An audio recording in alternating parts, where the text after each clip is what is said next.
Мне нравится езда на велосипеде по городу, но там есть свои нюансы.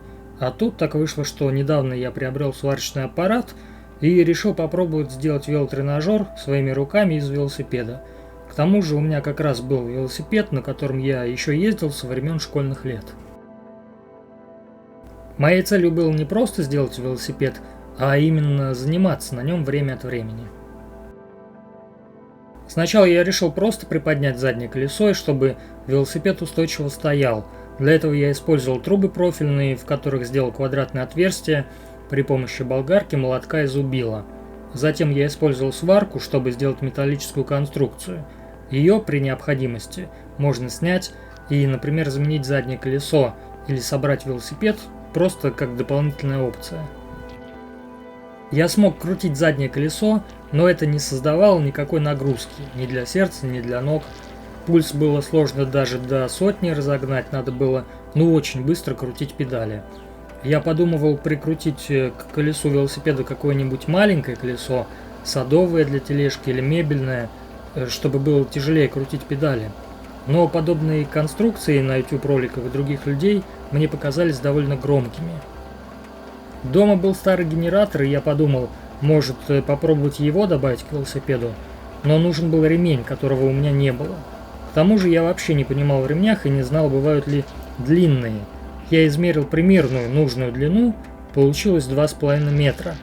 На Marketplace я нашел китайский ремень A2500 Power Classic за 206 рублей.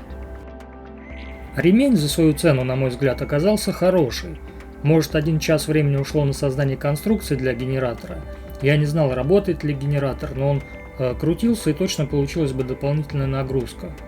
Мне пришлось разбирать велосипед и снимать с колеса камеру и покрышку. Надел ремень, поставил колесо и все закрутил. Начал крутить педали и уже почувствовал нагрузку. Нашел лампочку на 12 вольт и подключил к генератору. Лампочка начала светиться при вращении педалей. Сильной разницы я не заметил в нагрузке, когда есть лампочка или нет, но я ее оставил, чтобы примерно по ней ориентироваться в плане нагрузки, когда не надел пояс и часы с пульсометром.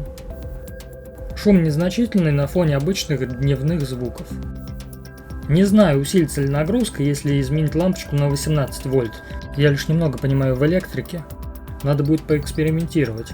Если это сработает, можно будет сделать переключатель нагрузки, либо доработать конструкцию, чтобы ремень сильнее натянуть. Для тонуса можно крутить педали несколько раз в неделю. За одну тренировку в 30-60 минут делаю паузы по 2-3 минуты несколько раз. Пульс держу на уровне 120-140, а так при необходимости можно и до 160 разогнать, но придется быстрее крутить педали.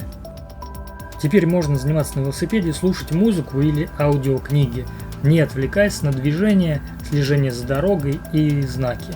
Не нужно одеваться в дорогу и качать колеса.